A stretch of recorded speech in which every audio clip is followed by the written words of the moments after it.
Mais sur le chaos et les hurlements à l'Assemblée nationale, vous avez décidé de ne plus hurler ou de ne plus manifester votre colère et votre indignation comme vous l'avez fait pendant 5 ans, pendant le précédent mandat. Oui, je pense qu'il y a d'abord... Parce que ça profite au Rassemblement national. Non, aussi parce qu'il y a une usure de moi-même. Vous savez, il peut y avoir une certaine fatigue qui s'installe de voir passer les amendements. Maintenant, je sais que j'ai un diable en moi, voilà, qui est prêt à bondir quand il perçoit quelque chose qui est de l'ordre de l'injustice. Et comme c'est la chambre d'écho de ce qui se passe dans le pays, du sentiment d'injustice, j'en ai constamment. La semaine dernière, quand les députés macronistes viennent expliquer que c'est scandaleux parce qu'il arrive que des personnes en CDD refusent de CDI, donc on va faire une loi exprès, j'ai un petit diable qui bondit en moi, je monte au micro en disant bon, je vous assure que je vais essayer d'être calme et tout ça, mais ça fait 40 ans que dans notre pays, il y a des gens qui sont en intérim, qui sont pris 6 mois, qui sont pris 18 mois et qu'on demande de retourner à la maison pour les reprendre ensuite, et ils vivent comme ça une vie de précarité, et vous avez pris aucune mesure d'urgence là-dessus. Donc cette espèce de 2 poids 2 mesures,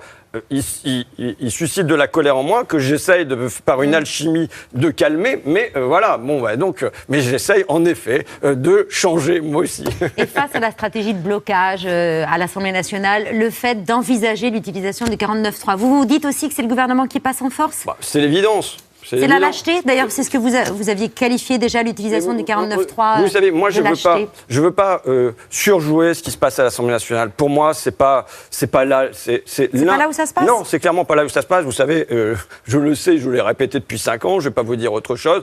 Qu'est-ce que c'est ? La loi, elle se fait pas à l'Assemblée nationale. La loi, elle est décidée par le président de la République. Elle est fabriquée par les ministères. Elle est enregistrée à l'Assemblée nationale. Nous sommes une chambre d'enregistrement. C'est ce qu'un constitutionnaliste il n'a pas de majorité absolue. Appelle le temps de l'habillage démocratique. Oui, mais du coup, comme n'ayant pas de majorité absolue, qu'est-ce qu'il fait ? Il va passer en force avec le 49.3. Je veux dire, moi, c'est pas là-dessus. Je voulais vous dire pourquoi je vais voter contre ce budget. C'est-à-dire aller sur le fond, qui me paraît quand même plus intéressant.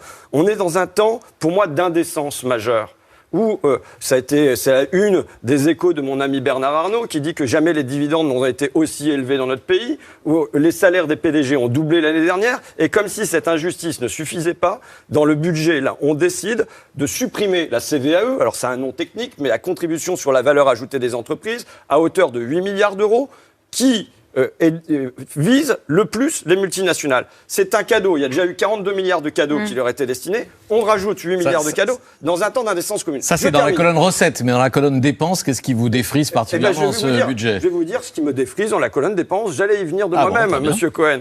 Ce qui me défrise, c'est qu'il y avait une promesse que je trouvais intéressante dans le candidat Macron. Vous savez, mon attachement au métier du lien. Concernant les accompagnantes d'enfants en situation de handicap, il avait dit qu'on irait vers un salaire plein. Qu'est-ce que je vois dans le budget ? Il n'y a aucun progrès de ce côté-là. Ça veut dire que ma suppléante, Hayat, accompagnante d'enfants en situation de handicap, qui s'occupe d'enfants dyslexiques, d'enfants trisomiques, d'enfants qui sont en difficulté pour cause de handicap, elle va continuer à être payée 804 € par mois. D'accord. Et là-dessus... J'ai pas vu 3000 créations de postes dans le budget. On crée des postes qui vont être payés... 3000, hein ? Oui, mais on crée des postes qui vont être... C'est massif. C'est le plus gros poste de... C'est pas massif. Excusez-moi, mais compte tenu des besoins du pays, Monsieur Cohen, 3000 postes, ça n'est pas du tout massif. Je vais continuer, mais 3000 postes qui vont être payés à 804 € par mois. Et là-dessus, le gouvernement dit c'est un chantier à ouvrir. C'est-à-dire que quand il s'agit de baisser de 8 milliards d'euros pour les grandes entreprises, c'est tout de suite maintenant. Quand il s'agit d'augmenter le salaire des accompagnantes d'enfants en situation de handicap, c'est à l'euro près et on verra ça plus tard. Eh bien non, je ne suis pas d'accord. Revenons à l'actualité. 23e jour de grève dans les raffineries et dans les dépôts de carburant. Ce matin, le gouvernement a donc lancé la première réquisition de salariés grévistes pour débloquer le dépôt ExxonMobil de Port-Jérôme en Seine-Maritime. Il ne fallait pas faire ces réquisitions-là ? Et si on ne les fait pas, est-ce que c'est possible de laisser des millions de Français sans moyen de transport pour aller travailler ? La réquisition qu'il y a à faire et qu'il y a à faire depuis 6 mois, et je le répète avec constance, c'est sur les super-profits de Total. Et cette réquisition-là, elle aurait dû aller bénéficier à l'ensemble des Français. On a laissé s'installer là comme un kyste, par la volonté du laisser-faire, un kyste dans l'économie française. Vous savez, vous avez tous regardé mon petit graphique, là, quand on était avant le... Qu'est-ce que ça représente, ce pic-là, d'un seul coup ? Ça, c'est la part du transport, donc notamment du transport maritime, CMA, CGM, et de l'énergie dans la valeur ajoutée du pays. On est passé de 3% à 6,5%. Quand on dit ça, ces 3%-là, ça représente des dizaines de milliards d'euros. Et je veux dire que c'est un problème pour moi, pour le capital lui-même. C'est un problème pour les Français, mais c'est un problème pour l'économie française aussi, que le fait qu'il y ait là des dizaines de milliards d'euros qui glissent du côté de l'énergie, Engie aussi, Total évidemment, CMA, CGM, et qui, au fond, ne vont plus aux PME, ne vont plus aux sous-traitants, ne vont plus aux salariés en général. Moi, je pense, ma volonté, je suis pour qu'il y ait de la décence pour tout le monde. Je viens pour qu'il y ait une décence commune qui soit respectée. La décence commune, elle est en haut. Il y a un plafond à rabaisser. C'est quoi ces super profits ? C'est sur la guerre en Ukraine. Est-ce que c'est moral ? Non, ce n'est pas moral. Ça ne doit pas se produire. Donc à ce moment-là, on limite les super profits. En haut, évidemment. On n'a pas un PDG de chez Total qui s'augmente de 52% l'année dernière, et là, qui décide de verser un dividende exceptionnel aux actionnaires. Et de l'autre côté, moi, je demeure favorable à l'indexation des salaires dans l'économie française sur l'inflation. Mais là, il y a un début. La majorité a déposé un amendement qui veut instaurer une contribution exceptionnelle sur les super profits des industries pétrolière. Alors, c'est un amendement qui a été déposé par la majorité. Peut-être que vous le voterez. Peut-être que je le voterai, mais enfin, dire à quel point c'est dérisoire, à quel point c'est ridicule, à quel point c'est se moquer du monde. Non, mais chiffrons-le. Cet amendement, il est chiffré par Bruno Le Maire lui-même à 200 millions d'euros. Les bénéfices de Total sur 6 mois et de seulement Total, c'est 10 milliards d'euros. Le glissement dont on parle quand je monte mon graphique sur le doublement dans la valeur ajoutée du pays, ce sont des dizaines de milliards d'euros. Donc ce sont des picsous, tous ces patrons-là. C'est comme ça que vous les appelez, parce que demain, vous participez à une nuit des super profits, vous allez procéder à l'élection du picsou d'or. Mais c'est évident que dans ce temps-là, normalement, je le redis, moi je suis pour la décence commune. C'est-à-dire que ceux qui sont en haut ne doivent pas se gaver. On est dans un temps de gavage pour les uns et de rationnement pour les autres. Le rationnement, je veux l'illustrer. Vous savez, dans l'hémicycle, il hurle chaque fois que je prononce un nom d'un salarié, chaque fois que je viens raconter une histoire. Je ne pense pas que vous allez hurler de la même manière sur ce plateau, donc je vais en profiter. Cet après-midi... Plus calme que dans l'hémicycle. Hein, oui. Mais cet après-midi, ça dit quelque chose d'un espèce de racisme de classe qu'il refuse qu'on vienne raconter la vie des gens et qu'on amène la vie des Français autrement que sous forme statistique ou juridique. Cet après-midi, j'ai au téléphone une pompiste de chez Total qui me raconte sa vie, simplement. Elle est payée 1 300 €. Elle se lève à 4 h du matin pour aller nettoyer toute seule l'intérieur et l'extérieur de la station, pour faire la réception de tout, pour mettre les marchandises, les bouteilles d'alcool et ainsi de suite en place, pour faire la gestion de son truc, 1 300 €. Elle ne s'en sort pas. Qu'est-ce qu'elle fait ? Elle a un deuxième boulot à côté. Elle a 55 heures par semaine. Et malgré ça, elle est dans la privation. Elle est dans la privation, y compris sur le terrain de l'alimentation. Je vais aller dans les détails. Elle n'a plus pour elle et pour ses enfants qu'un pack de lait à la place de 2. Et le matin, il n'y a plus de Kellogg's au petit déjeuner. C'est remplacé par du pain. On peut dire, c'est bien sur le plan nutritif. Il n'empêche que c'est une forme de rationnement. On est dans un temps, mesurez-le. On est dans un temps où je pense qu'ici, il y a eu le sondage du Secours populaire qui est sorti la semaine dernière, qui m'a paru tout à fait éclairant. Pour un tiers des Français, on ne sent rien à la crise. Et je pense que, je dis on parce que je me compte à l'intérieur. Pour moi, ça ne change rien à mon départ en vacances, ça ne change rien à mes déplacements, ça ne change rien à tout ça. Et on a un tiers des Français, c'est 25% des Français, qui se restreignent aujourd'hui sur la quantité dans leur assiette. C'est pas seulement qu'ils changent et qu'ils ne mangent plus du bio, c'est qu'ils se restreignent sur la quantité dans leur assiette. Vous avez 40% des Français qui sont à découvert tous les mois. Vous avez la même proportion, à peu près, qui a des difficultés à payer ses factures. D'autres qui privent leurs enfants sur leurs activités. Donc on est dans une société où on a un gavage colossal pour le haut et un rationnement pour le bas. Je viens, moi, je vous assure, je viens pour plaider l'unité de la nation.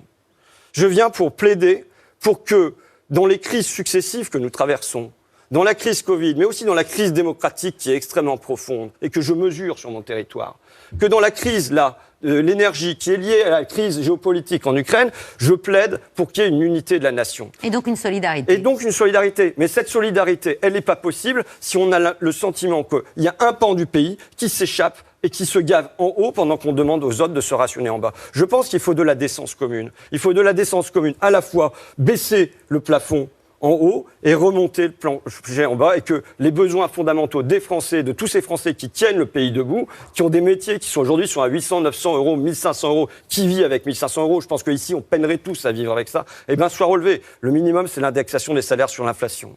Pierre. Dimanche, François Ruffin, vous participerez à la grande marche contre la vie chère initiée par Jean-Luc Mélenchon.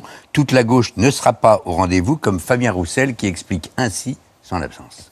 Je suis aussi un député de terrain, j'ai des comptes à rendre à ma circonscription, et ce dimanche, je suis dans les banquets des seniors, des anciens, organisés par des maires de villages de ma commune, où je me suis engagé à aller, et donc je vais à leur écoute. Je vais rencontrer à peu près 1200 personnes en un dimanche. C'est tout aussi important d'être à leur écoute, de répondre à leurs sollicitations et de jouer pleinement mon rôle d'élu de terrain.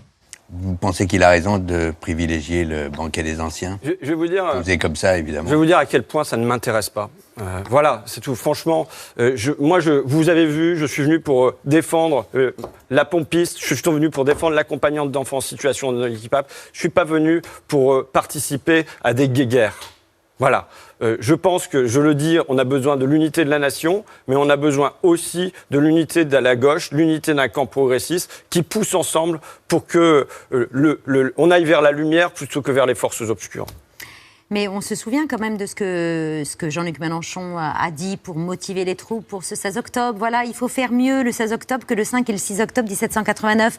Il y avait une espèce de volonté, une ambiance pré-révolutionnaire. C'est une bonne idée, ça? Ça participe justement pas à l'unité du pays, ça. Je vous parle en toute franchise, quoi, moi. Bon, il y a bien des choses qui peuvent me gêner dans les propos de Jean-Luc Mélenchon ces derniers temps, sont sa référence à la Révolution française. Je veux dire, moi, je fais mien pleinement, comme le faisait Jaurès avec son histoire socialiste. La Révolution française, elle appartient à mon patrimoine. Et ces journées, alors, c'est plutôt, est-ce que franchement, on doit placer notre ambition à ce niveau-là? Aujourd'hui, je ne crois pas que le pays soit dans cette situation pré-révolutionnaire. En revanche, je pense qu'il y a la nécessité aujourd'hui d'animer. C'est ce que j'essaye de faire demain soir avec la nuit des super profits, l'élection du Pays Sudor, c'est-à-dire animer, c'est réveiller les âmes. Et c'est remontrer au pays qu'est-ce que ça doit être la décence commune, voilà, de se dire que non, c'est pas normal qu'il y ait un gavage en haut pendant qu'il y a un rationnement en bas. Patrick. Dans ce discours sur l'unité du pays, sur la nécessaire solidarité, moi j'entends un discours de leader, pour pas dire un discours présidentiel. C'est quelque chose, c'est un étage, un surplomb où vous avez décidé de vous placer. En tout cas, je mesure la gravité de là où se trouve le pays, mais depuis la crise Covid, en gros, quoi. Et je me réfère à Roosevelt, qui traverse à la fois la grande crise et qui traverse la Deuxième Guerre mondiale, en construisant quoi? En construisant un sentiment de justice. Parce que le pays, les États-Unis, auraient éclaté sous ces deux crises successives s'il n'y avait pas eu la construction d'une justice qui passe aussi, si on veut canaliser l'énergie du pays. Parce que moi, je pense que nous avons un grand défi à affronter. Par-delà tout ça, c'est le grand défi climatique. Le grand défi climatique, il exige qu'on canalise les capitaux, l'énergie, qu'on canalise la main-d'œuvre, qu'on canalise les savoir-faire en une direction qui est quasiment une économie de guerre climatique, comme Roosevelt l'avait fait avec une économie de guerre, mais ça n'est possible que s'il y a un sentiment de justice. C'est pour ça que Roosevelt avait fait sa taxe à 80% sur les revenus, pour ça qu'il avait instauré des taxes importantes sur les profits, c'est-à-dire dire qu'on doit réguler l'économie. Et je pense que dans ce temps-là, je repose la question du départ, c'est on ne doit pas être dans le laisser-faire. On ne doit pas être dans laisser faire l'économie, on doit être dans une régulation de l'économie. Ça ne suppose pas une nationalisation généralisée, mais on doit réguler l'économie. Et l'espèce de laisser faire, la chienlit pour moi, aujourd'hui, c'est le laisser faire de l'économie de tous azimuts, qui fait qu'il y a certaines personnes, mais milliers, millions de personnes qui sont humiliées par ça, et d'autres qui en sortent enrichies de manière obscène. François Ruffin, vous restez avec nous. Je rappelle que votre livre, qui est sorti à la rentrée en septembre dernier, Je vous écris du fond de la Somme, c'est aux éditions Les Liens qui libèrent.